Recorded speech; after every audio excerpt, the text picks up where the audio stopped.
आज का ये सूर्योदय इन दुष्टों का अंतिम सूर्योदय होना चाहिए।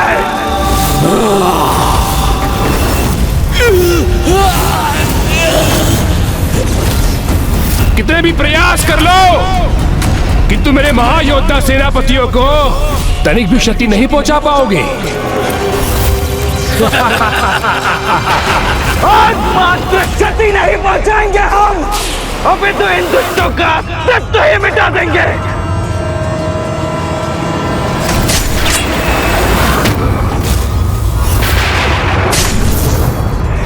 हमारे इतने शक्तिशाली प्रहार कैसे विफल हो रहे हैं? इस दुष्ट के कीचड़ में होने के बाद भी मेरा शक्ति वेलदंडे से भेद क्यों नहीं पा रहा है? कहा था ना मैंने, मेरे महायोद्धाओं को कुछ नहीं कर पाओगे तुम।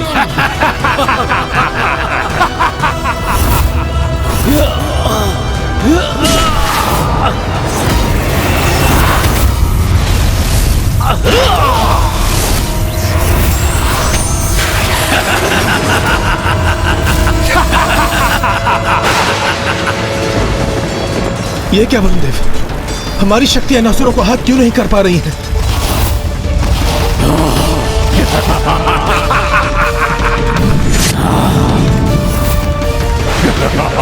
ये क्या हो गया है हमारी शक्तियों को कुबेर देव? ये असुर अब तक सुरक्षित कैसे रह सकता है? वध क्यों नहीं हो पा रहा इसका?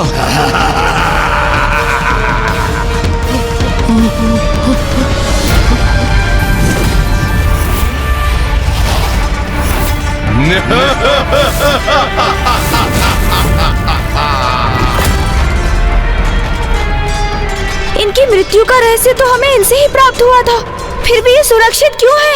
क्या हुआ गजमुख, स्तब्ध क्यों रह गए? क्या प्रतीत हुआ था तुम्हें? अपनी चतुराई का प्रदर्शन कर हमारे भेद ज्ञात कर लोगे और हमें आहत करने में सफल होगे तुम, किंतु अब तुम्हारी युक्ति तुम्हीं पर भारी पड़ेगी।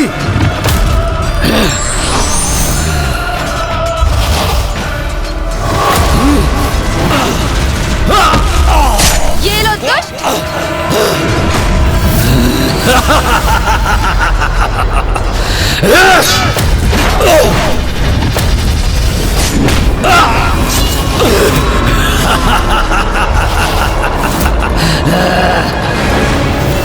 इसके चारों ओर ये कैसी ऊर्जा है?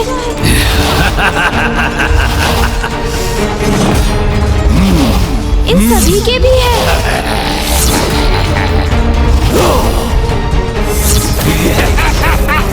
प्रतीत होता है कोई आसुरी शक्ति इनका कवच बनकर इनकी रक्षा कर रही है, अर्थात इन्हें आहत करने हेतु सर्वप्रथम इस कवच रूपी ऊर्जा को नष्ट करना होगा।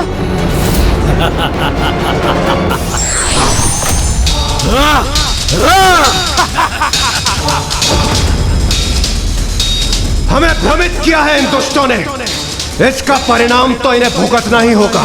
इस रणभूमि में इन्हें जीवित रहने का कोई अधिकार नहीं।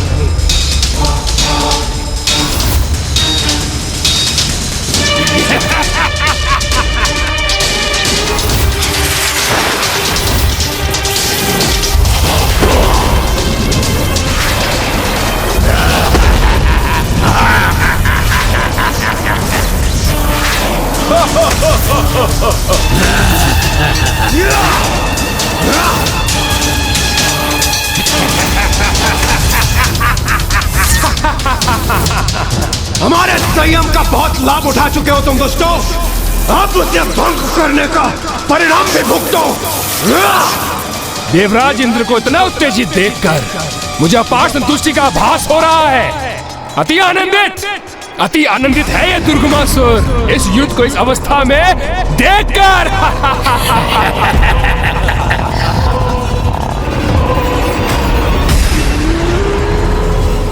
एक बात सदा स्मरण रखना, कभी भी पर्याप्त विचार किए बिना स्वयं को युद्ध में नहीं झोंकना चाहिए।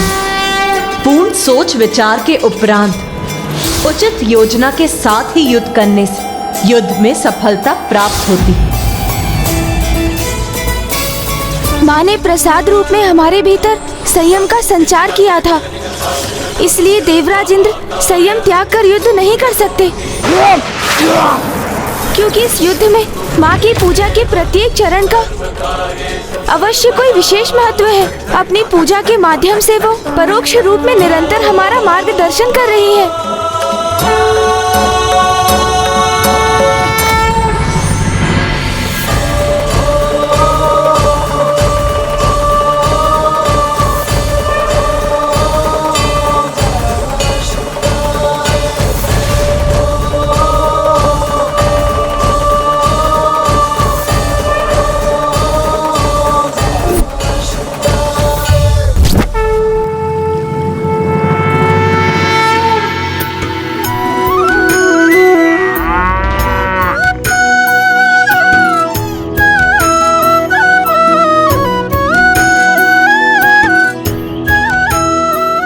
सूर्यास्त तक विश्राम नहीं करेंगे हम।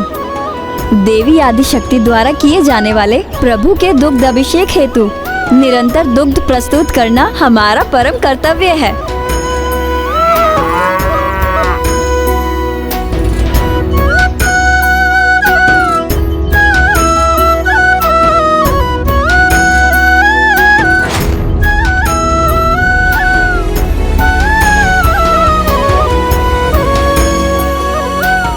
देवी आदिशक्ति के दुग्ध अभिषेक पूजा में ये गोपियां जिस प्रकार एक कतार में खड़ी होकर अपने श्रम दान से उसे पूर्ण एवं सफल करने में लगी हैं, ये दृश्य तो वास्तव में बहुत दिव्य और अनुपम है।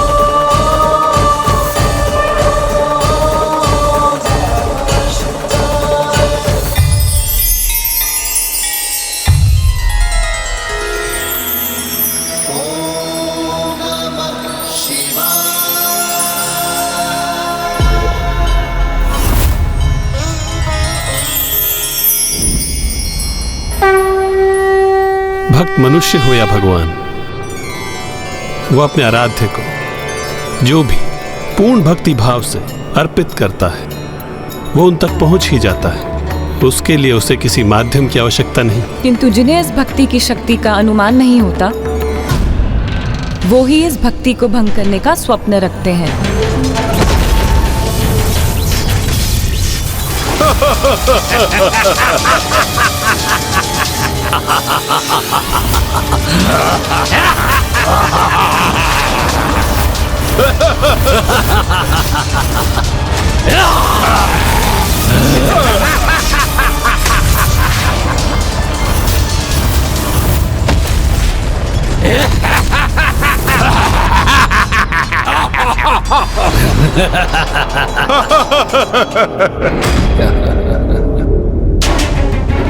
देवताओं ने अमृत पान किया हुआ है और मेरे महायोद्धा मेरे सुरक्षा कवच के कारण सुरक्षित है, तो एक घमासान युद्ध निरंतर यूं ही चलता रहेगा।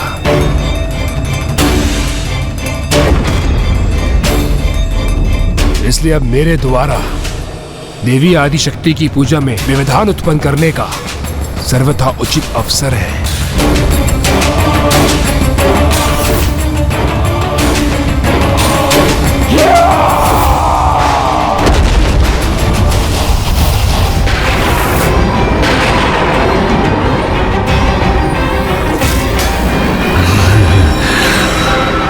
मेरे प्रतिरूपो, मेरे समान शक्ति संपन्न हो तुम, इसलिए जाओ देवी आदिशक्ति की पूजा को भंग करने के लिए जो आवश्यक हो वो करो।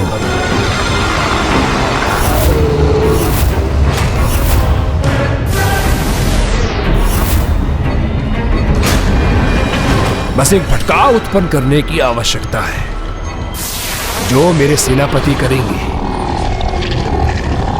मेरी ऊर्जा का एक भाग तो उनके भीतर है ही, बस उनमें वृद्धि करने की ही आवश्यकता है।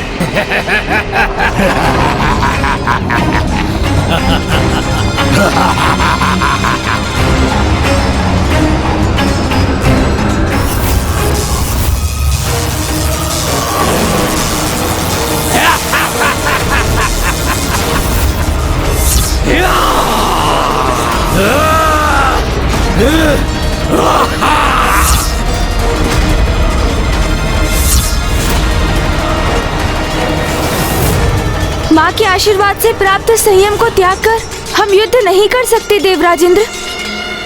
हमें संयम रखकर ही युद्ध करना होगा, तभी इनके सुरक्षा कवच को खंडित करने का कोई उपाय प्राप्त होगा हमें। कोई नहीं भेद सकता हमारा सुरक्षा कवच।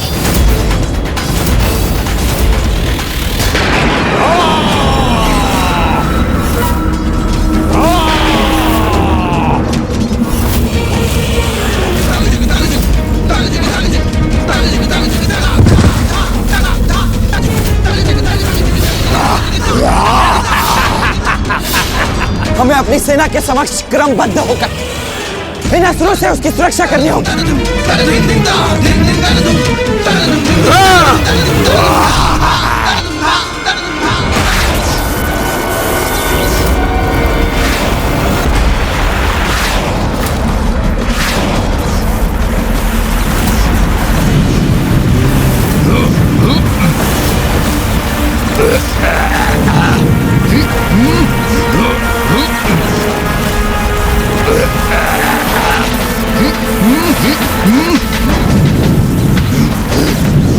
अनुज गणेश, ये सभी अचानक कैसे इतने अधिक उत्तेजित हो उठे? हम पर इनका आक्रमण इतना सशक्त क्यों? जैसे ये हमारा संपूर्ण ध्यान स्वयं पर ही केंद्रित रखना चाहते थे। तो क्या इसका अर्थ ये है कि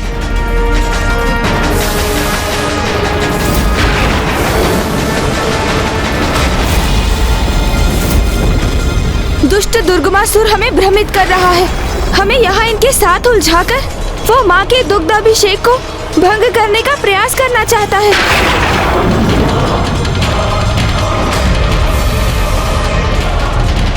मैं उसे ऐसा कदापि नहीं करने दूंगा। रोक दूंगा मैं उसे। भैया, आप वहाँ जाकर उसे रोकिए। मैं अन्य देवताओं के साथ यहाँ की स्थिति संभाले रहूंगा।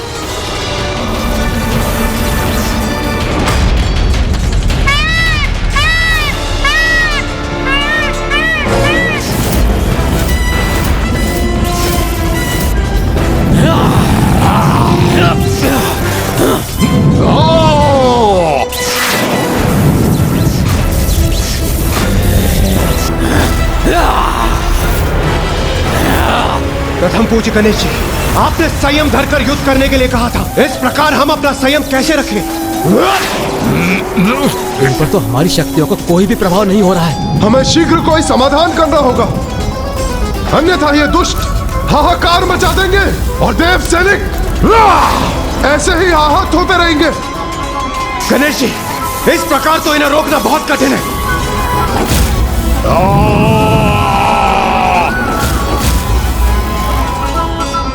इनके आसुरी कवच के कारण हम इन पर आक्रमण कर इन्हें आहत करने में असमर्थ हैं। किंतु ये अपनी ही शक्ति से स्वयं को आहत तो अवश्य कर सकते हैं, क्योंकि इनके स्वयं असुर होने के कारण दुर्गमासुर का सुरक्षा कवच इनकी आसुरी शक्ति से इनकी रक्षा नहीं करेगा।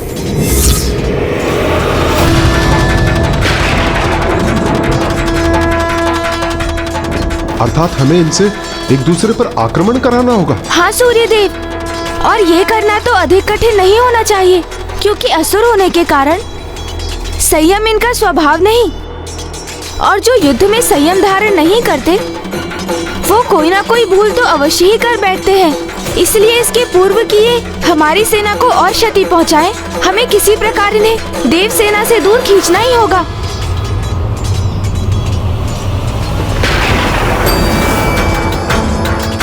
क्या हुआ गणासुर जी? आज मुझसे युद्ध नहीं करेंगे आप? कहीं मुझसे भयभीत तो नहीं हो गए हैं? उचित है। तुम्हारी चुनौती सुनकर बहुत आनंद आया मुझे। तुम्हारी चुनौती स्वीकार है मुझे।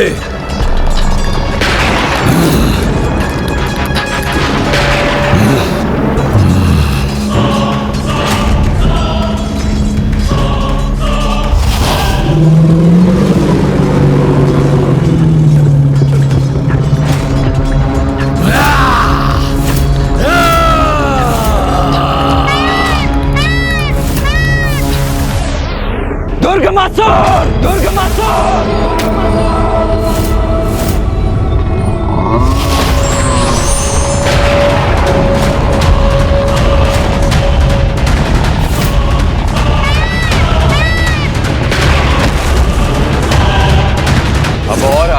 का दुस्साहस मत करना दुर्गमासुर।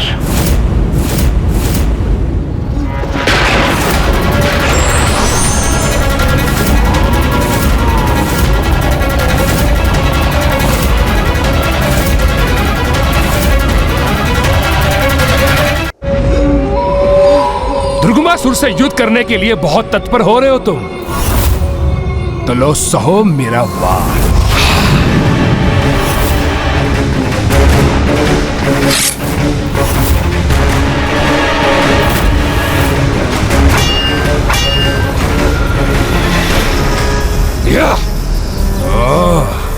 दिखने में तो युवक हो, किंतु अपनी आत्मरक्षा करने का सामर्थ्य भी रखते हो, तो क्या आक्रमण कर। मुझसे युद्ध करने की कुशलता है तुम में।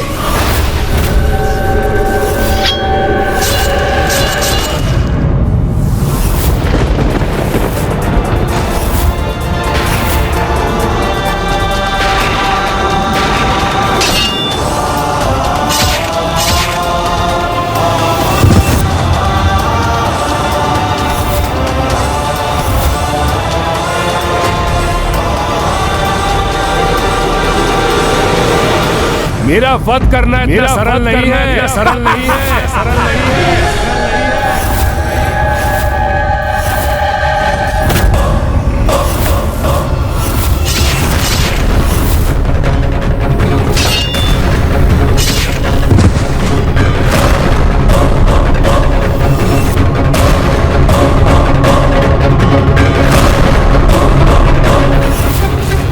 रुक जाओ, रुक जाओ।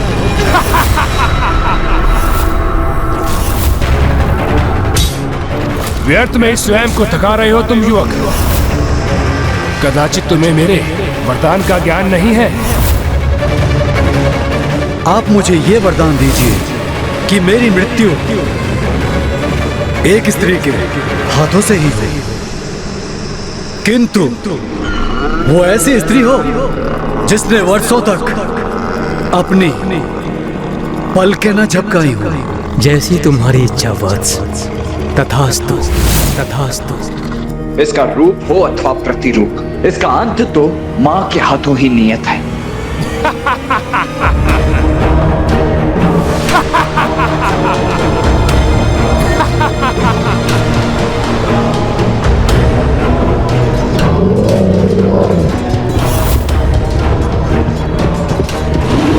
इन दोनों दुष्टों को अपने निकट पहुंचने की प्रतीक्षा करनी होगी मुझे। ये लो दुष्ट।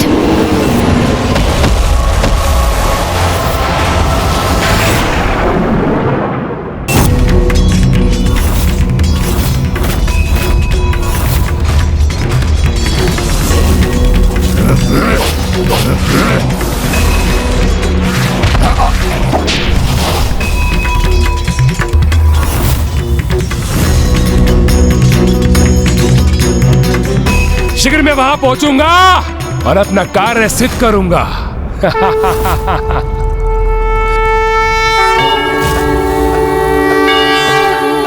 नमः शिवाय।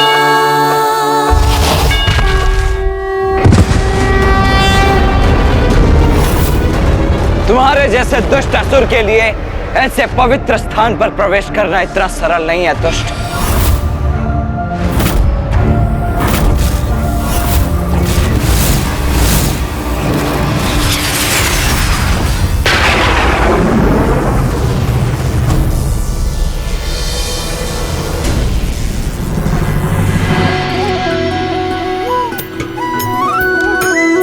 गोपिकाएं हैं यहाँ, तो वो अवश्य मां को दुग्ध अभिषेक के लिए दुग्ध प्रदान करने आई होंगी।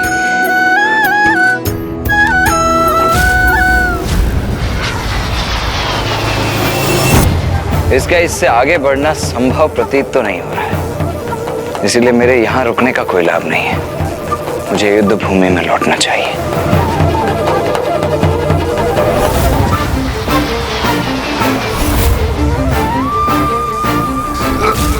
किसी भी अवस्था में पहुंचूंगा वहां, भंग अवश्य करूंगा देवी आदिशक्ति का अनुष्ठान।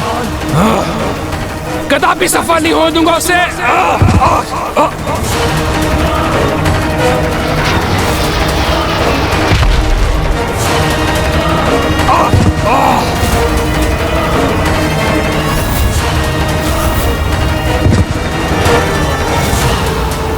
मंदिर अथवा पूजा स्थल से तो लौटते समय भी उसकी ओर पृष्ठ नहीं करनी चाहिए।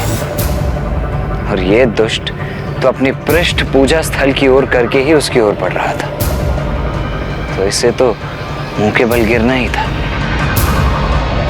मां की पूजा इतनी साधारण पूजा नहीं है जिसे कोई भी असुर आकर भंग कर सके।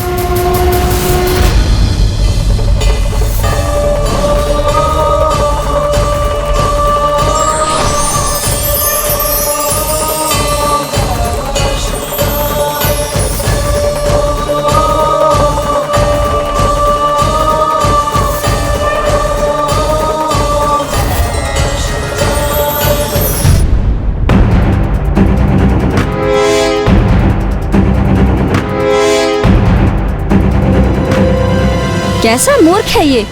इसे इतना भी ज्ञात नहीं कि माता की पूजा का ये प्राथमिक स्थान है और यहाँ मात्र और मात्र नारी का ही प्रवेश है। ये क्या कर रही हो तुम सब? देख नहीं रहे हो, पूजा के लिए दुग्ध उपलब्ध करवा रहे हैं हम। ये पूजा मैं अवश्य भंग करूंगा। मेरे द्वारा ही भंग होगी ये पूजा। यदि मैं पूजा स्थल पर नहीं पहुंच सकता तो उसे बाहर से ही भंग कर दूंगा।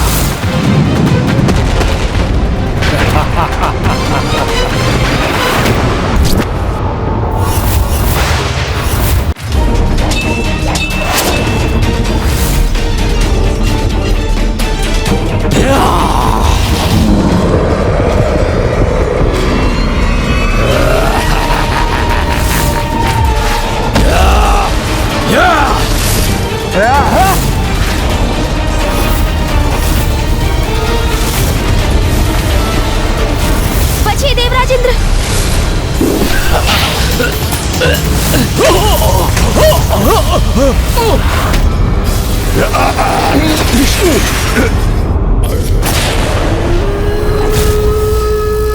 इन्हें तो तुमने रोक लिया, किंतु मुझे सफल होने से नहीं रोक पाओगे तुम।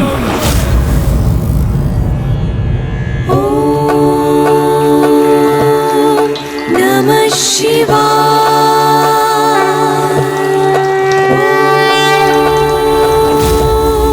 नमः शिवाय।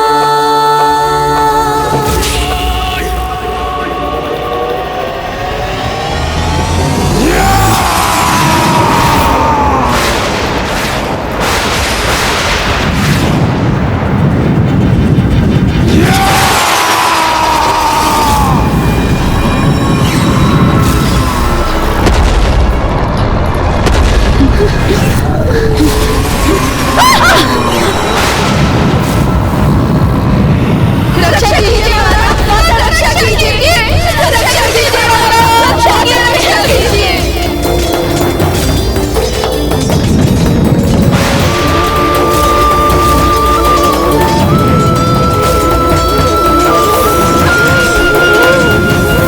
रक्षा कीजिए, रक्षा कीजिए माता, रक्षा कीजिए।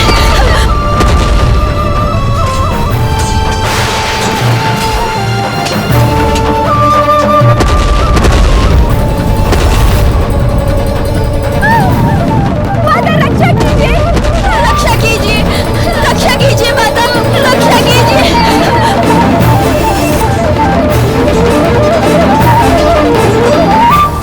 अब इस दुष्ट के कारण गोपिकाओं द्वारा पहुंचने वाला दुग्ध भी माता तक नहीं पहुंच सकेगा। अब माता की पूजा कैसे संपन्न होगी? और यदि पूजा संपन्न नहीं हुई तो फिर अनर्थ हो जाएगा इंद्रदेव। माता रक्षा कीजिए। गोपिकाओं, कहाँ भागे जा रही हो? मेरी सेवा करो दुर्गुमासुर की। रक्षा कीजिए माता, माता रक्षा कीजिए, रक्षा कीजिए माता, रक्षा कीजिए माता, माता रक्षा कीजिए, रक्षा कीजिए माता, रक्षा कीजिए माता, माता रक्षा कीजिए, रक्षा कीजिए माता, रक्षा कीजिए माता, रक्षा कीजिए माता,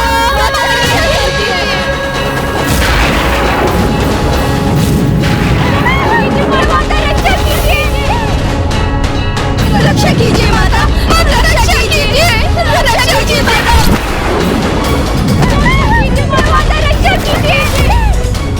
रक्षा कीजिए माता, माता रक्षा कीजिए, रक्षा कीजिए माता, रक्षा कीजिए।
प्रतिरूपों में विभक्त होते हुए ही तो देखना चाहता था मैं, जिससे मैं तुम्हारा वध कर सकूं।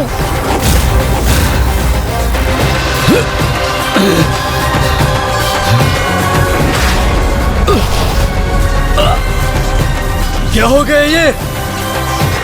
अब जो होगा उसके लिए तैयार हो जाओ गणासुर, क्योंकि अब तुम्हारे काल से भेंट होगी तुम्हारी।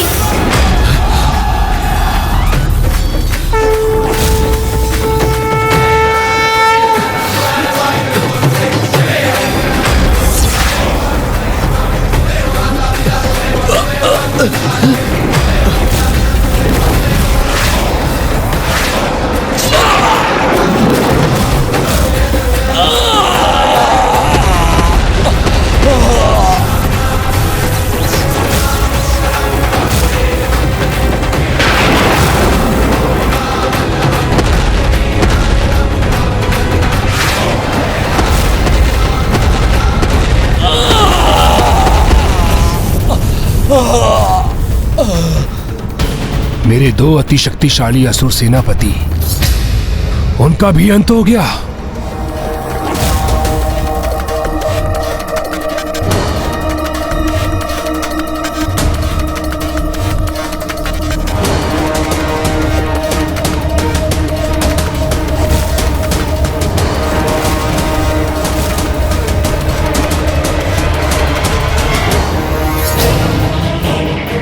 तुम्हें क्या प्रतीत हुआ?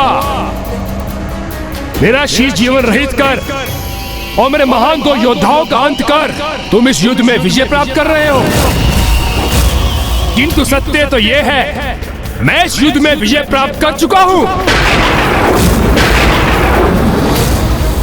क्योंकि गोपिकाएं नहीं तो दुग्ध अभिषेक के लिए दुग्ध नहीं, और दुग्ध नहीं तो देवी आदिशक्ति की पूजा पूर्ण नहीं। अधूरा रह गया उनका अनुष्ठान, और अस्त्र भी उठा लिए उन्होंने, अर्थात पूजा और प्रतिज्ञा दोनों भंग हो गई, दोनों भंग हो गई।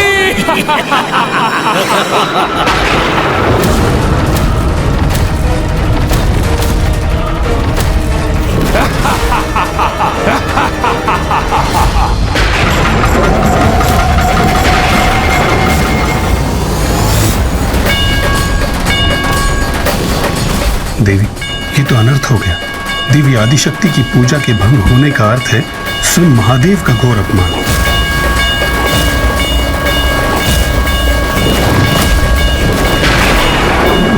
विफल हुई तुम्हारी देवी आदिशक्ति और विजय हुआ है दुर्गमासुर। देवी आदिशक्ति का अनुष्ठान भंग कर दिया मैंने, और तुम देवता मुझे रोकने में असमर्थ रहे।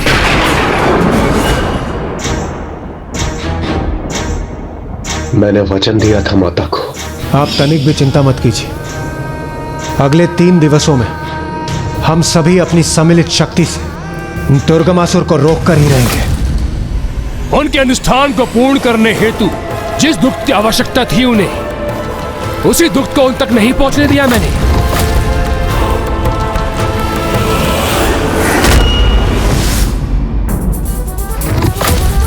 तो अब मुझे पराजित करने का सामर्थ्य कैसे प्राप्त करेगी वो? हाँ माँ, आप अगले 3 दिवस इस असुर को लेकर निश्चिंत रहिए। माँ के प्रति अपना दायित्व निभाने में असफल हो गया मैं। अपना ही प्राण भंग कर अस्त्र उठाने के लिए विवश कर दिया मैंने उस देवी आदि शक्ति को।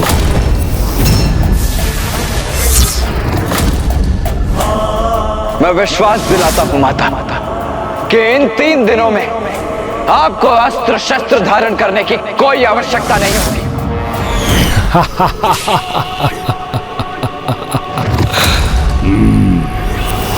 अधूरा रह गया मेरा अनुष्ठान। 3 दिवस तक निरंतर पूजा कर और इस अवधि में अस्त्र ना उठाने का प्रण लिया था मैंने, जो पूर्ण नहीं कर सकी मैं। क्षमा कीजिए माता, क्षमा कीजिए माता, क्षमा कीजिए। आपकी पूजा की सहायता के स्थान पर हमने आपकी पूजा भंग कर दी। इसमें हमारा ही दोष है, क्षमा कीजिए माता।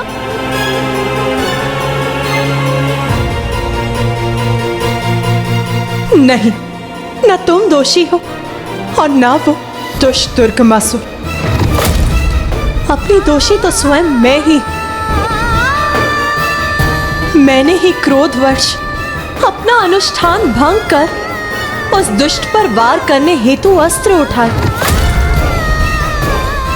मेरे ही कारण प्रभु महादेव का अभिषेक अधूरा रह गया।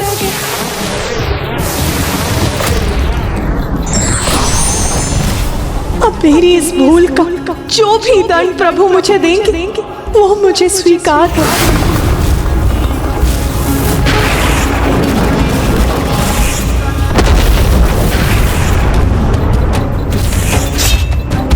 क्योंकि अपनी इस अनर्थकारी भूल का परिणाम तो मुझे स्वयं ही भुगतना होगा।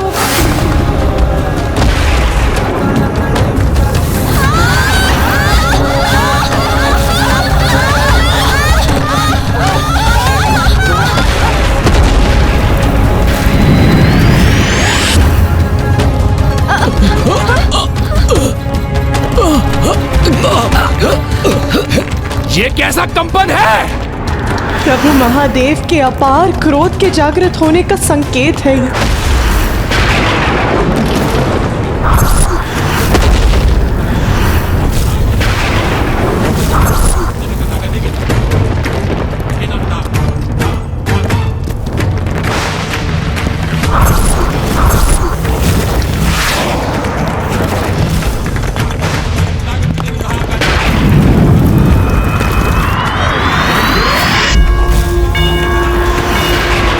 महादेव के क्रोध का शुभ ज्वालामुखी अब जागृत हो चुका है और अब वो शीघ्र शांत नहीं होगा।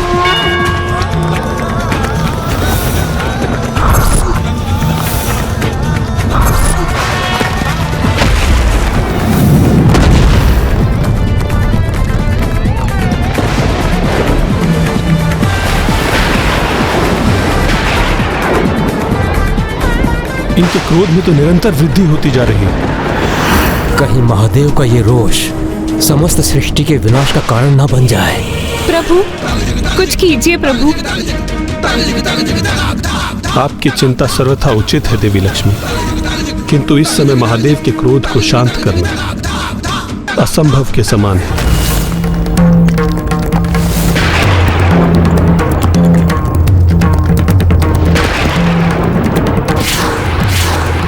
ये तो डमरू का नाद है, तो कहीं पिताश्री? हाँ गणेश, मुझे भी ऐसा ही प्रतीत हो रहा है। ये अवश्य ही पिताश्री का ही क्रोध है, जो उनके डमरू का नाद बनकर समस्त विश्व में गूंज उठा है।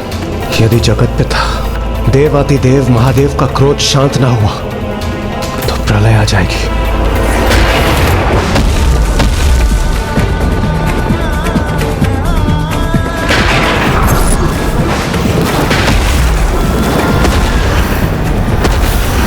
दुष्टासुर, महादेव की जिस क्रोधाग्नि को तुमने जागृत किया है वो यदि शांत नहीं हुई तो समस्त संसार में प्रलय आ जाएगी, जिसे कोई नहीं रोक पाएगा। और इस क्रोधाग्नि में सर्वप्रथम तुम भस्म होगे, इसका तनिक भी भान है तुम्हें? अब तुम्हारी इस चतुराई में उलझकर मैं आशंकित और भयभीत होने वाला नहीं हूं, इसलिए व्यर्थ का प्रयास मत करो।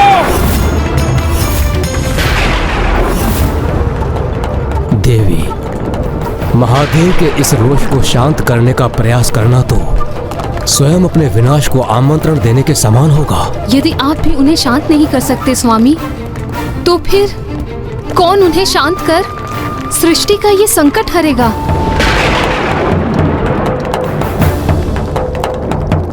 इस महासंकट का कारण मैं ही, तो प्रभु को शांत करने का दायित्व भी मेरा ही है।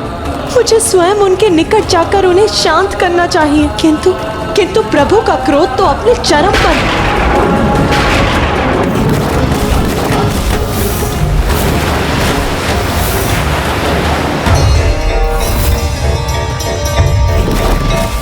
तो उनके इस चरम क्रोध का प्रकोप सृष्टि नहीं, मैं स्वयं सहूंगी।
शांत हो जाइए स्वामी।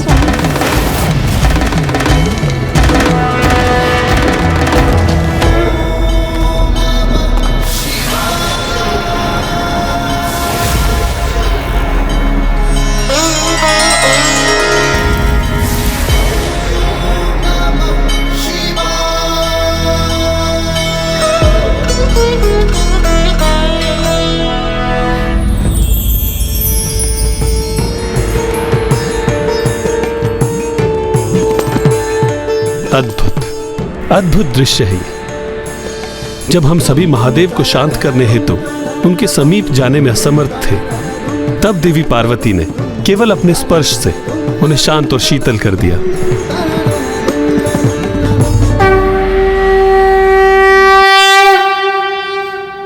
इसीलिए तो पत्नी को पति का शांति स्थान कहा जाता है।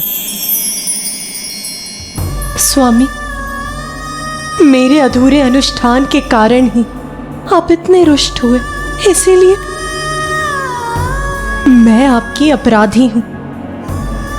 आप मुझे जो दंड देंगे वो मुझे स्वीकार होगा स्वामी।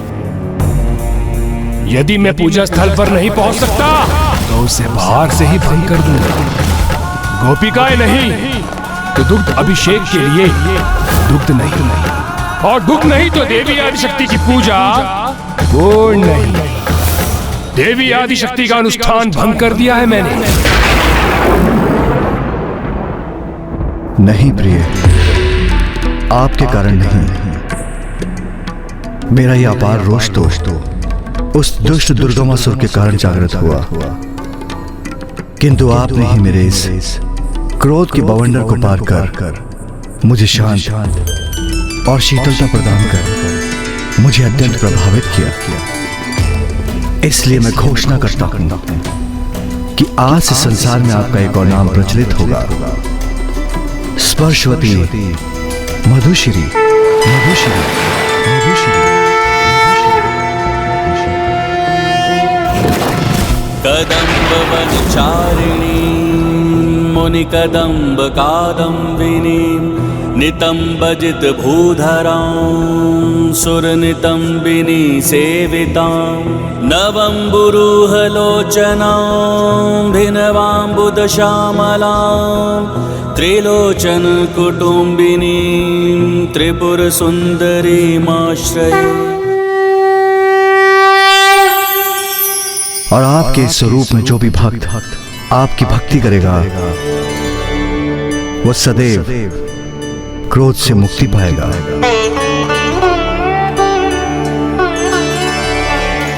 देवी स्पर्शवती, मधुश्री, देवी सरस्वती, मधुश्री।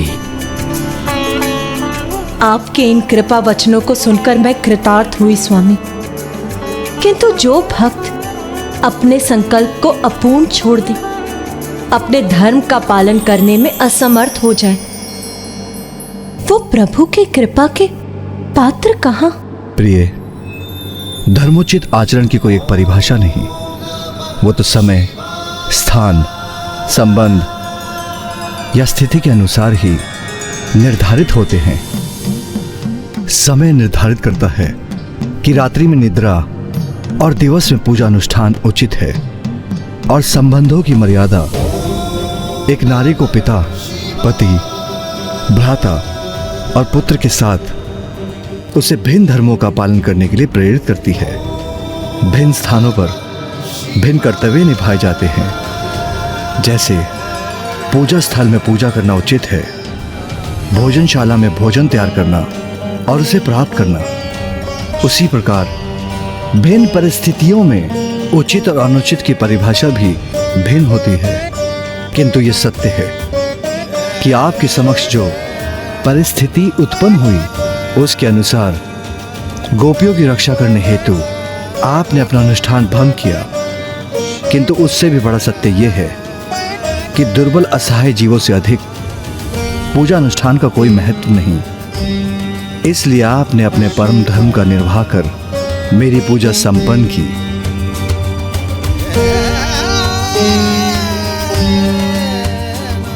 किंतु स्वामी, पूजा की अवधि का भी तो महत्व है। पूजा उसकी अवधि से नहीं अपितु श्रद्धा, भक्ति और पूजा की शुद्धता से पूर्ण होती है। पावन गंगाजल और दुग्ध से अभिषेक कर आपने अपनी भक्ति से मुझे संतुष्ट किया। इसलिए मैं घोषणा करता हूं कि जो भी भक्त मात्र गंगाजल और दुग्ध से मेरा अभिषेक करेगा, उसकी पूजा भी अन्य सभी प्रकार से किए जाने वाले अभिषेक के समान ही फलित होगी और पूजा करने वाले भक्त को मन की शुद्धि और तन की शक्ति प्राप्त होगी।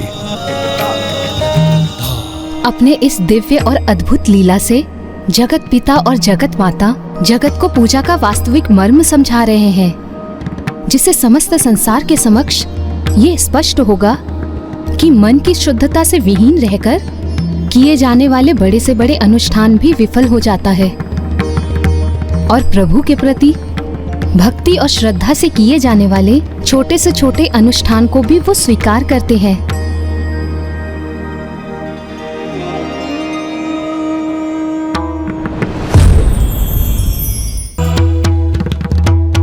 स्वामी, यदि आपने मेरी पूजा को संपन्न मानकर स्वीकार किया है, तो आप मुझे मेरी संपूर्ण शक्ति का वरदान प्रदान करें, जिससे मैं उस दुष्ट दुर्गमासुर का वध करूं, जिसने अवैदिक अनुष्ठान से दैविक शक्तियों को प्राप्त किया है।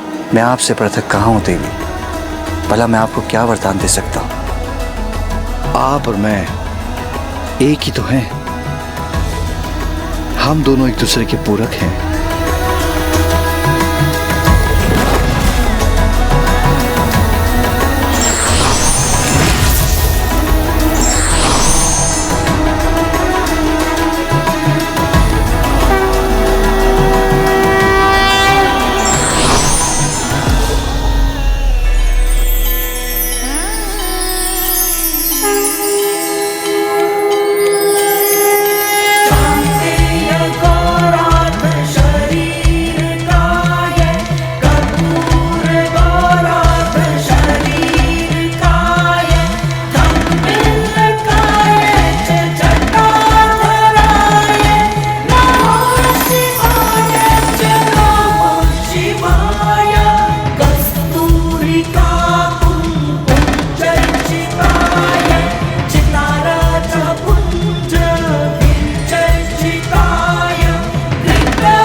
नारीश्वर स्तुति का श्रवण हो रहा है भैया मुझे, वो भी स्वयं बुआ जी के साथ मामा श्री, फूफा जी एवं मामी जी के संयुक्त मधुर सुर में। हाँ गणेश, अर्थात माँ सफल हुए, उनका अनुष्ठान पूर्ण हुआ। वो परम शक्ति जिसके लिए माँ ने अनुष्ठान आरंभ किया था, वो अब अपनी संपूर्णता में जागृत हो चुकी है।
हमें अपने अद्भुत दर्शन देने के लिए आपको कोटि कोटि धन्यवाद प्रभु अर्धनारीश्वर।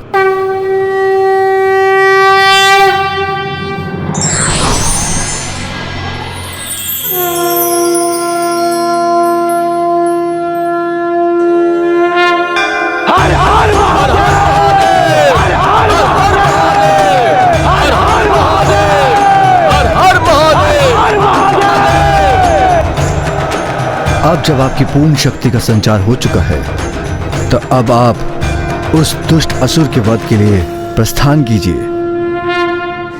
ऐसी क्या अद्भुत युक्ति सूझ गई है इन्हें? ऐसी क्या अद्भुत युक्ति की योजना कर ली है इन्होंने, जो इतना प्रसन्न हो उठे हैं? हम अभी जाते हैं महाराज, और इन देवताओं का ये भेद ज्ञात कर अभी यहाँ लौटते हैं। कहीं जाने की आवश्यकता नहीं है तुम्हें, क्योंकि अब मैं स्वयं वहां जाऊंगा।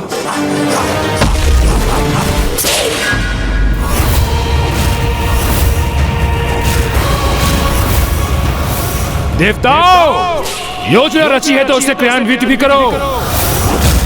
आओ, युद्ध करो मुझसे, क्योंकि अभी सूर्यास्त होने में कुछ समय शेष है। क्यों अपनी माता की पूजा भंग करने का प्रतिशोध नहीं लेना तुम्हें? तो प्रतीक्षा किस बात की?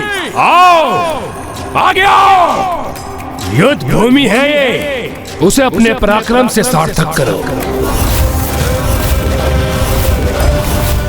बुलाओ अपनी देवी आदि शक्ति को, मैं भी तनिक परिचय प्राप्त करूं। मैं भी तो ज्ञात करूं कि वो है कौन।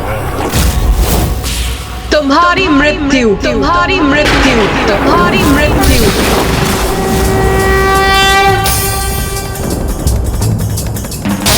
नंदिनी नंदित मेदिनी विश्व विनोदिनी नंदनुजे शिरोगिनी वासिनी विष्णु विलासिनी विष्णुनुजे भगवती देशिति नंदकुटुम्बिनी भूरि कुटुम्बिनी भूरि कृते जय जय हे महिषासुरमर्दिनि रम्यकवर्दिनि शैलसुते जय जय हे महिषासुरमर्दिनि रम्यकवर्दिनि शैलसुते। प्रणाम माँ।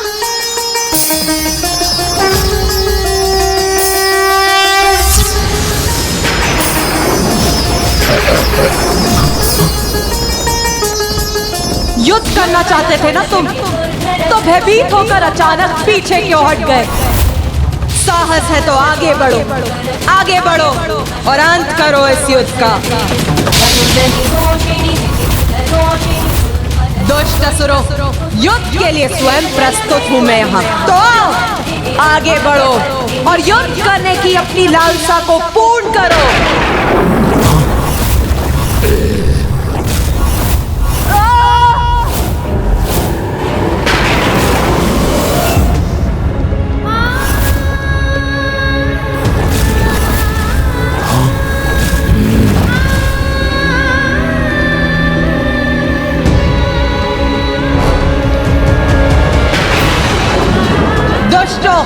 आज तो तुम्हें नियति ने सुपथ पर आने का एक और अवसर प्रदान किया है, किंतु यदि कल भोर होने तक तुम नहीं सुधरे तो फिर भयंकर अंत होगा तुम सभी का, भयंकर अंत। आज की रात्रि का सदुपयोग करो, अपने दुष्कर्मों का प्रायश्चित करो, अन्यथा कल सूर्योदय तो अवश्य देखोगे तुम सभी, किंतु सूर्यास्त नहीं देख सकोगे, क्योंकि कल मैं अकेली युद्ध करूंगी तुम्हारी संपूर्ण सेना से।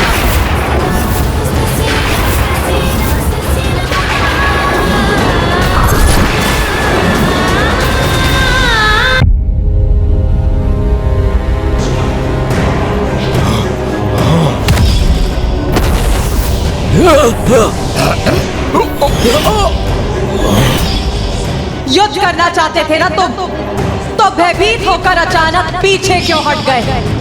साहस है तो आगे बढ़ो, आगे बढ़ो और अंत करो इस युद्ध का। कल भोर होने तक तुम नहीं सुधरे तो फिर भयंकर अंत होगा तुम सभी का, भयंकर अंत।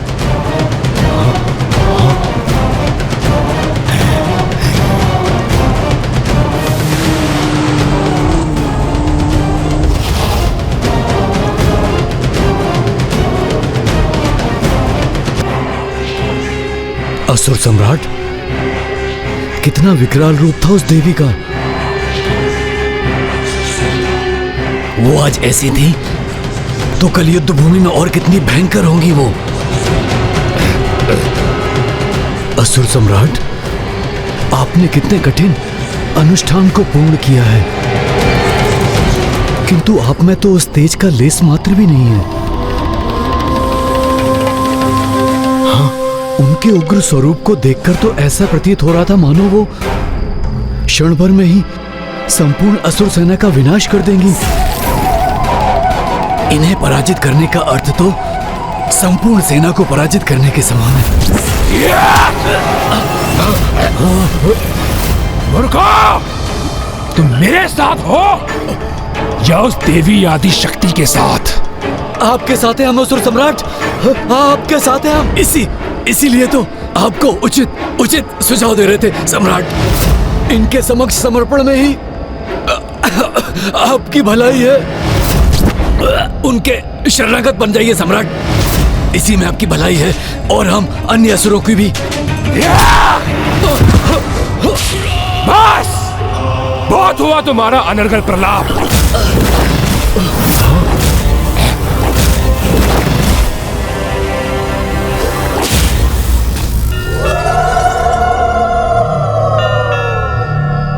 देवी आदि शक्ति, सूर्यास्त के पूर्व एक क्षण उपलब्ध था आपको, तो फिर उस दुष्ट दुर्गमासुर का वध आज ही उचित होता। हाँ देवी, आपने आज ही उसका वध क्यों नहीं किया? पापों की गागर।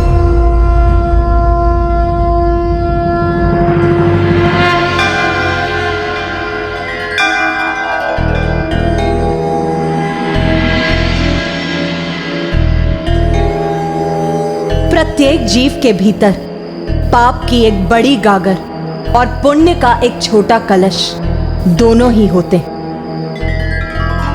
किंतु वर्तमान समय में ज्ञात नहीं, संसार में सभी पाप कर्मों के प्रति ही अधिक प्रेरित हैं, जिसके कारण वो अपने पापों की गागर भरते जाते हैं, जिसके अंत में प्राप्त होती है भयंकर मृत्यु।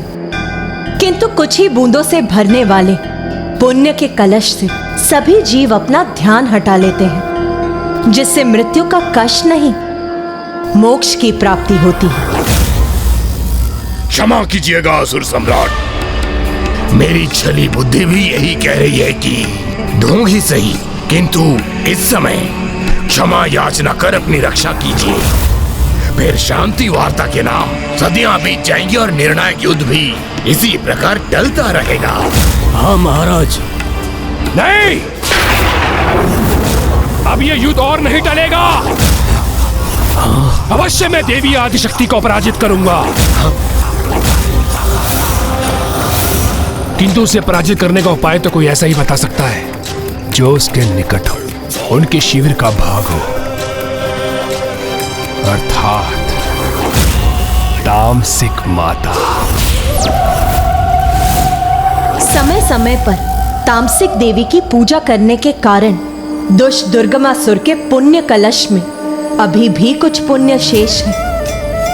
तामसिक देवी एक ओर जब वो आपके समक्ष गुहार लगाता है तो वो एक और पुण्य को प्राप्त करता है, और दूसरी ओर आवेदिक पूजा का प्रयोग करने के कारण उसके पापों की गागर भी बढ़ती जाती है।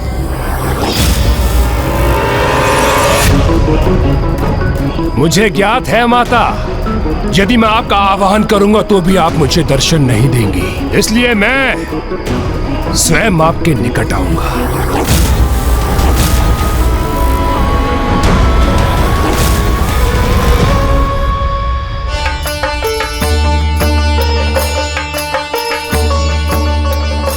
मेरी युद्ध सभा में चिंता एवं दुख का कोई स्थान नहीं।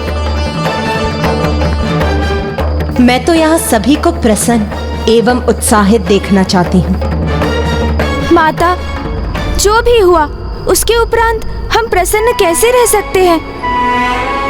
आपको दिया वचन पूर्ण नहीं कर सके हम, उसका दंड हमें अवश्य प्राप्त होना चाहिए माँ। नहीं माता, जो कुछ भी हुआ उसमें हमारा दोष है, हम आपके वास्तविक अपराधी हैं।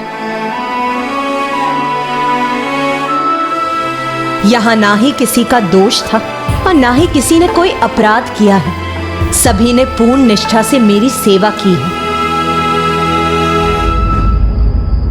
आप गोपिकाएं तो मुझे दुग्ध उपलब्ध कराने में तत्पर थी। मैं प्रभु का जितने समय तक भी दुग्ध अभिषेक कर सकी वो आप ही के श्रम का परिणाम है। इसीलिए मैं आप सभी को आशीर्वाद देती हूँ कि जिन गौओं से मुझे दुग्ध प्राप्त हुआ है, जब उनसे स्नेह करने वाले गोपाल के रूप में श्री कृष्ण पृथ्वी पर अवतरित होंगे, तो आप सभी को भी वहां जन्म लेकर उनका दर्शन कर उनकी लीलाओं का प्रत्यक्षदर्शी बनने का सौभाग्य प्राप्त होगा। हमसे रुष्ट होने के स्थान पे आपने ये वरदान देके हमें धन्य कर दिया माता। आप मेरे इस वरदान के सर्वथा योग्य हैं। सभी देवता भी मेरी सराहना के योग्य हैं, क्योंकि उन्होंने भी अपनी पूर्ण शक्ति से उस दुष्ट दुर्गमासुर से युद्ध किया। और मुझे ज्ञात है, उस दुष्ट दुर्गमासुर को प्राप्त वरदान के कारण उसका वध तो मैं ही कर सकती हूँ। आप मुझे ये वरदान दीजिए कि मेरी मृत्यु एक स्त्री के हाथों से ही हो, किंतु वो ऐसी स्त्री हो जिसने वर्षों तक अपनी पलकें न झपकाई हो। जैसी तुम्हारी इच्छा वत्स, तथास्तु। संसार में समस्त जीवों को उनके कर्मों के अनुसार फल अवश्य प्राप्त होता है, और वही उस दुष्ट दुर्गमासुर के साथ भी होगा। बस उसके पापों की गागर भरने की देर। माता, दर्शन दे ही माता।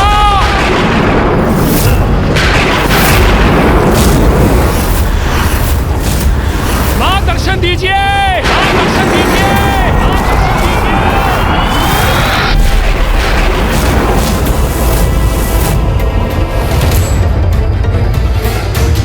ये दुष्ट असुर यहाँ क्यों आ गया है? उसने यहाँ आने का दुस्साहस कैसे किया? तामसिक माता एवं अन्य सभी माताओं से मेरी विनती है कि आप सभी शिविर में जाकर विश्राम कीजिए। इस दुष्ट को क्या चाहिए वो मुझे ज्ञात है। मैं अभी वहां जाकर इसका उपाय करता हूँ।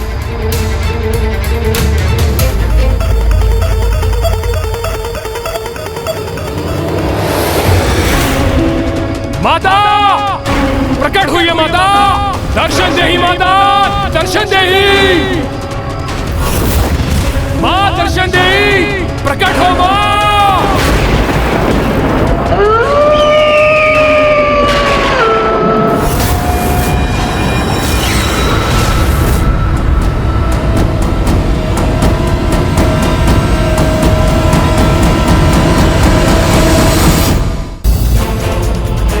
संसार में समस्त जीवों को उनके कर्मों के अनुसार फल अवश्य प्राप्त होता है, और वही उस दुष्ट दुर्गमासुर के साथ भी होगा। इसके पापों की गागर अब भरने वाली है, किंतु यदि ये तामसिक माता के समक्ष पहुंच गया तो पुनः कुछ पुण्य भी प्राप्त कर लेगा ये।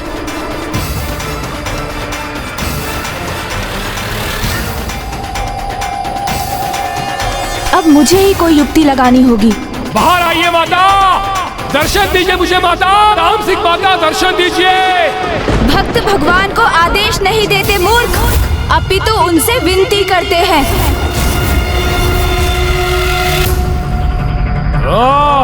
तो तुम हो गजमुख, मुझे सीख देने का प्रयास मत करो। मैं जैसे भी उनका आवाहन करता हूँ उन्हें प्रकट होना ही होता है। किसी को विवश कर उनके दर्शन तो अवश्य प्राप्त किए जा सकते हैं, किंतु उनका आशीष नहीं। तो आशीष किसे चाहिए? मैं तो सहायता प्राप्त करने आया हूँ। वर्षों तक पूजा करता आया हूँ मैं उनकी, इसलिए उन्हें आना ही होगा मेरी सहायता के लिए। क्यों? सहायता की आवश्यकता क्यों पड़ी? सर्वशक्तिशाली दुर्गमासुर को? ओह, कहीं माँ आदि शक्ति को युद्ध भूमि में देखकर उनसे भयभीत तो नहीं हो गए दुर्गमासुर? माता तो वो तुम्हारी है, मेरी नहीं।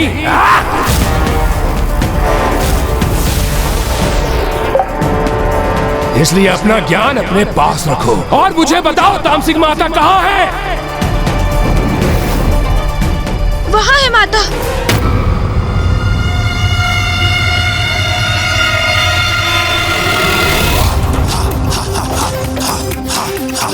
माता तुम्हारे समस्त प्रश्नों के उत्तर के साथ वही दर्शन देंगी तुम्हें।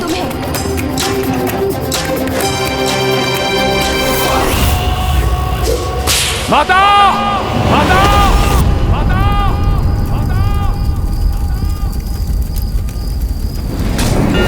माता! बोल, अब क्या चाहिए तुझे? वही माता जो प्रत्येक योद्धा चाहता है, विजय, युद्ध में विजय माता।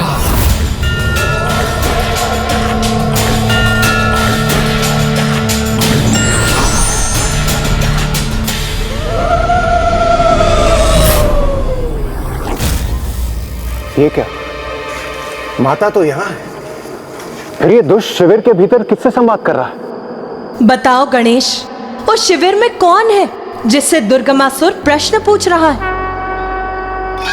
जिन तामसिक माता को उसने स्वयं उत्पन्न किया है माता, मैंने उस पर अपनी गणेश माया का प्रयोग किया है, जिससे कि वो अपने प्रश्नों के उत्तर अपनी आसुरी बुद्धि से ही प्राप्त करे, जो उसे भटकाकर अनुचित दिशा में ही ले जाकर उसके पापों की गागर को पूर्ण रूप से भरेगी और उसे उसके सर्वनाश की ओर ले जाएगी।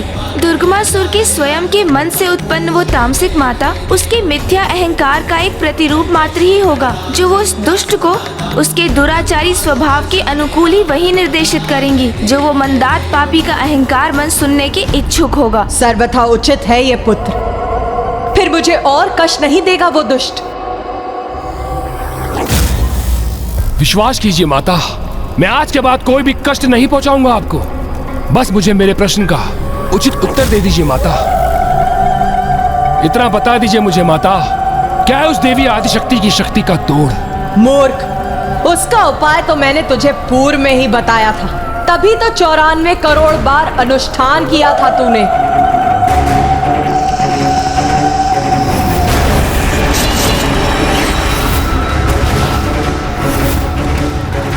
तो मुझे भी ज्ञात है माता, किंतु अब इस अंतिम युद्ध से पूर्व कोई सुझाव तो दीजिए मुझे माता। आपकी निरंतर पूजा की है मैंने, अनुष्ठान किया है आपका माता मैंने, इसलिए आपको मुझे कोई सुझाव तो देना ही होगा माता। शत्रु को पराजित करने के लिए सर्वप्रथम उसका मनोबल भंग किया जाता है। मूर्ख, इतना भी ज्ञात नहीं है तुझे, और फिर तेरी शत्रुता तो एक नारी से है, जिसका मनोबल ही उसकी शक्ति है। किंतु माता, देवी आदिशक्ति के मनोबल को कैसे भंग करूंगा मैं? निंदा से। नारी मन को सबसे गहरा आघात तो उसकी निंदा से ही पहुंचता। अर्थात बस इतना ही, देवी आदिशक्ति की निंदा भर करनी है मुझे। हाँ, तेरी विजय का यही साधन। युद्ध के पूर्व ही देवी आदिशक्ति का मनोबल तोड़ दे। निंदा कर उनकी।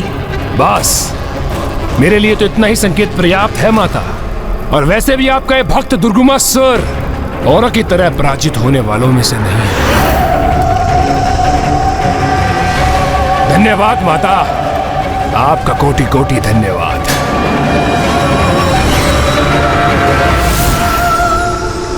हाँ, तेरी विजय का यही साधन है। युद्ध के पूर्व ही देवी आदिशक्ति के मनोबल को तोड़ दो। निंदा कर उसकी, निंदा। माता, मैं क्षमा चाहता हूँ, किंतु ऐसा करना अनिवार्य था। नहीं पुत्र, तुम्हें क्षमा याचना करने की कोई आवश्यकता नहीं, क्योंकि जो धर्म का पालन नहीं करते, किसी की विवशता को अपना अस्त्र बनाते हैं, उन्हें इस प्रकार पाठ सिखाना कदाचित अनुचित नहीं।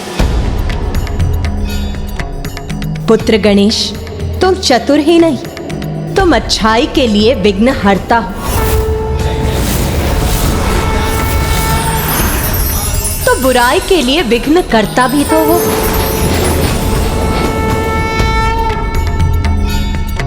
जो तुमने किया सर्वथा उचित है। अब कल उसके पापों की गागर भरकर अवश्य छलकेगी। धन्यवाद माँ।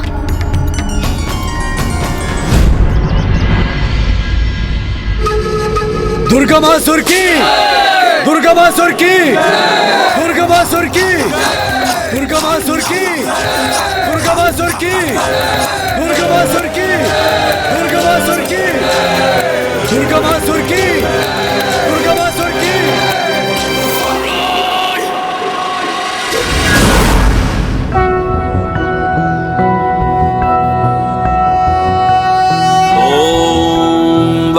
ओम जय महागणाधिपते नमः। कोटि समप्रभ जय महागणाधिपते नमः। गुरु मे देव ओम जय महागणाधिपते नमः।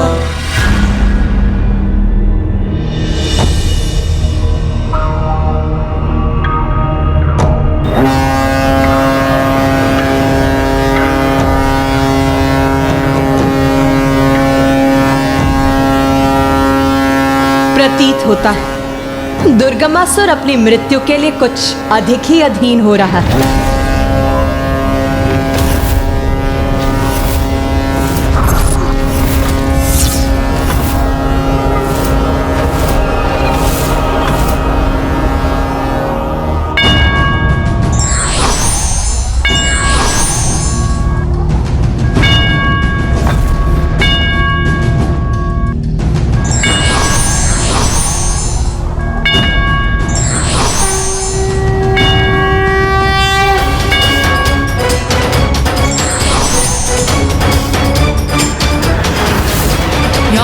सर्वभूतेषु मारूपेण संस्थिता नमस्तस्यै नमस्तस्यै नमस्तस्यै नमो नमः। या देवी सर्वभूतेषु शक्तिरूपेण संस्थिता नमस्तस्यै नमस्तस्यै नमस्तस्यै नमो नमः।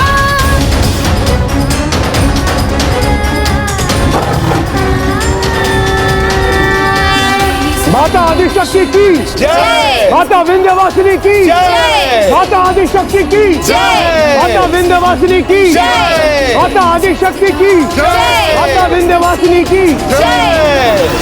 माता आदिशक्ति की जय। माता विंध्यवासिनी की जय। माता आदिशक्ति की जय। माता विंध्यवासिनी की जय। माता आदिशक्ति की जय। माता विंध्यवासिनी की जय।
तुम मुझे भयभीत करने का प्रयास कर रही हो तो देखो देखो दुर्गमासुर की अपार शक्ति को देखो।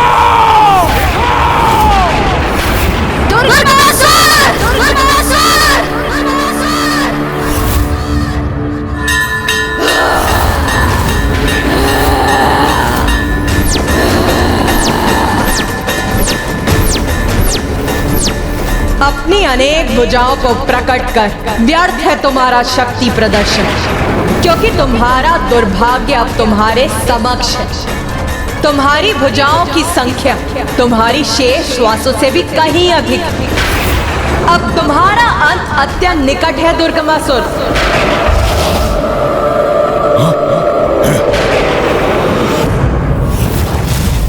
देवी अंत मेरा नहीं, अपितु तुम्हारा होगा, क्योंकि तुच्छ नारी होकर तुमने इतना बड़ा दुस्साहस किया है। युद्ध भूमि में पहुंचकर मुझे चुनौती दी है। महाशक्तिशाली महासुर दुर्गमासुर को, जिसका अंत करना दुर्गम ही नहीं अपितु असंभव है, असंभव है।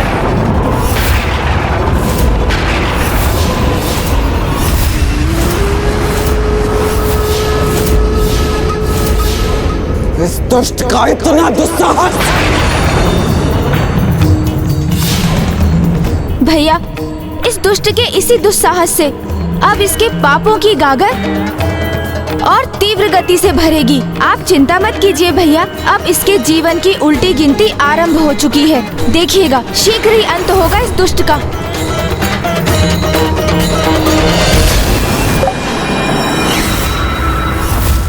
कहाँ है वो देवता? इतने पुरुषहीन हो गए वो? क्यों उन देवताओं में एक भी पुरुष शेष नहीं जो एक तुच्छ नारी को युद्ध के लिए आगे कर दिया? मूर्ख, तुम्हारे समान पुरुष होने का ढोंग और दम नहीं करते देवता पुरुष। अपितु इसके विपरीत उन्हें इस बात का आभास होता है कि नारी ही अपने भिन्न रूपों में उनके जीवन में सामर्थ्य, शौर्य और पौरुष का आधार होती है, क्योंकि सर्वप्रथम एक नारी ही एक माँ के रूप में उन्हें जन्म देती है, उनका पोषण करती है और उन्हें सामर्थ्य बनाती है, और फिर एक बहन के रूप में एक अन्य नारी अपने भ्राता के हाथों में रक्षा सूत्र बांधकर उसे उसके उत्तरदायित्व का आभास कराती है, और फिर एक पत्नी रूप में भी तो एक नारी ही होती है जो स्वयं पूजा पाठ और व्रत कर अपने पति की रक्षा सुनिश्चित करती है। इसीलिए वो पुरुष जो देव बुद्धि संपन्न है, वो नारी को स्वयं से निम्न मानकर उसे पीछे रखने की कल्पना भी नहीं करता, अपितु वो नारी को आगे बढ़ाने में सहायक होते हैं। तो जैसे मिथ्या और आसुरी बुद्धि वाले पुरुषों को यही सीख देने आगे आई है ये नारी।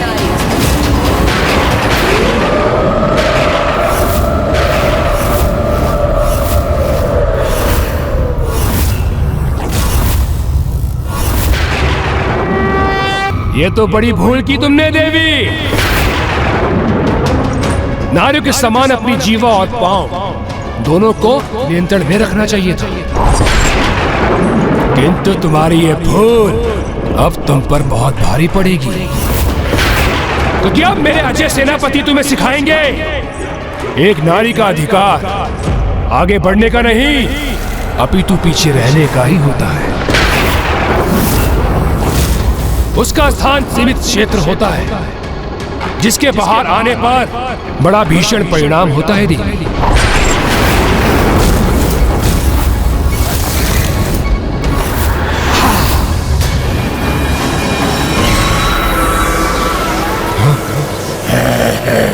अतिरिक्त ऊर्जा प्रदान कर अपने सेनापतियों को और अधिक सशक्त बना दूंगा मैं।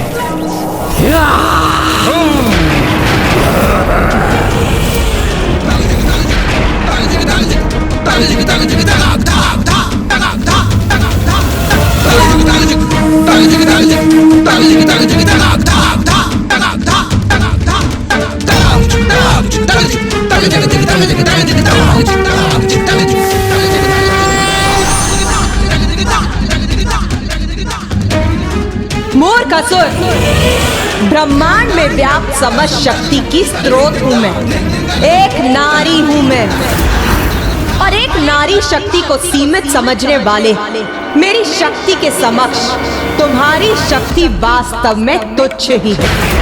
और फिर भी उसका अपार दम्भ है तुम्हें, जो तुम्हारे नष्ट होने के साथ ही शीघ्र ही खंडित हो जाएगा, और जो मेरी शक्ति से सुरक्षित है तुम उसका स्पर्श भी नहीं कर पाओगे।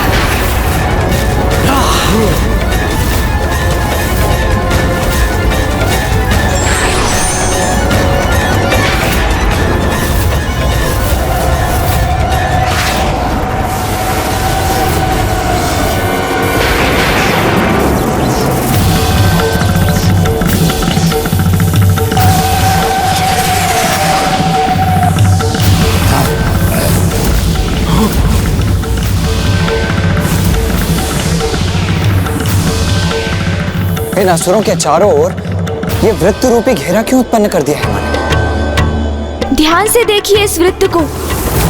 ये असुरों के चारों ओर खिंचा हुआ एक घेरा अवश्य प्रतीत हो रहा है, किंतु इसमें माँ ने हमें घेर कर हमारे लिए एक सुरक्षा कवच का निर्माण किया है।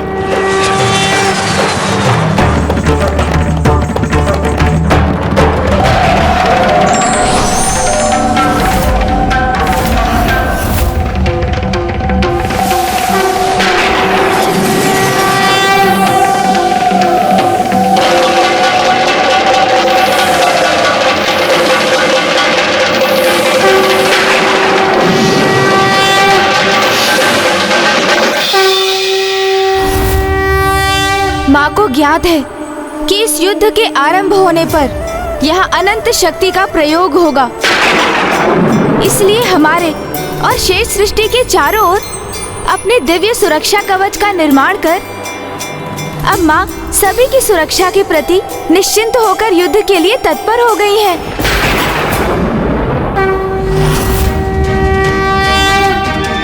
क्या कर रही है देवी? कोई नई योजना घड़ रही है क्या? हमारे लिए कोई चाल उत्पन्न किया है इसने, अथवा ये एकमात्र हमें भ्रमित करने का प्रयास कर रही है। तुच्छ नारी, युद्ध करने आई हो तो युद्ध करो। मैं तुम्हारी किसी मायावी क्रीड़ा से प्रभावित होने वाला नहीं। आगे बढ़ो और युद्ध करो मुझसे।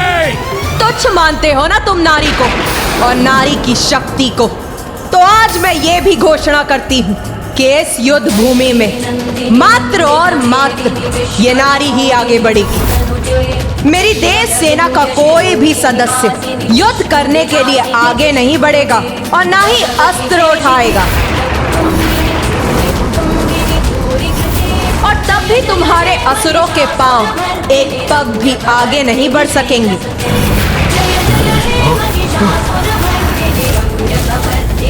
और आज इस युद्ध भूमि में उन्हें पीछे हटकर अपनी मृत्यु की ओर ही बढ़ना होगा। माता आदिशक्ति की, माता विंध्यवासिनी की, माता आदिशक्ति की, माता विंध्यवासिनी की, माता आदिशक्ति की, माता विंध्यवासिनी की।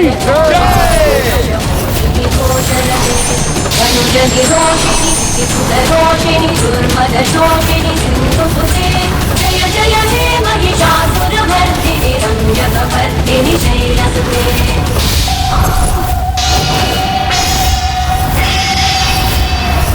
माँ ने अपने माता चंद्रघंटा, माता कालरात्रि और माता कुष्मांडा स्वरूप प्रकट किए हैं, जो अब शीघ्र इन असुरों का संहार करेंगे।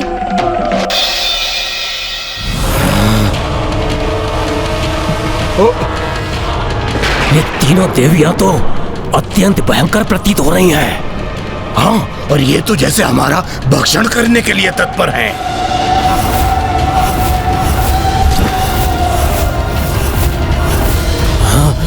मेरे महायोद्धाओं, चिंता मत करो। कितने भी भयंकर क्यों ना प्रतीत हो ये, किंतु है तो तुच्छ नारी ही। परस्पर कला में भले ही पारंगत हो ये, किंतु तुमसे युद्ध करने का सामर्थ्य नहीं है इनमें।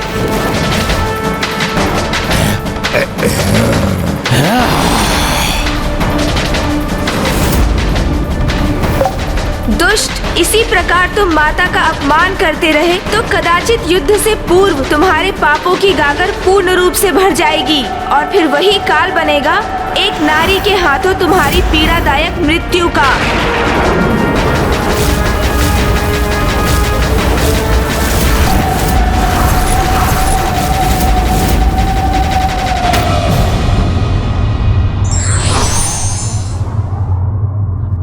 नारी की शक्ति को तुच्छ और निर्बल समझने वाले व्यक्ति स्वयं ये भूल जाते हैं कि उनकी शक्ति का आधार भी स्वयं एक नारी ही है।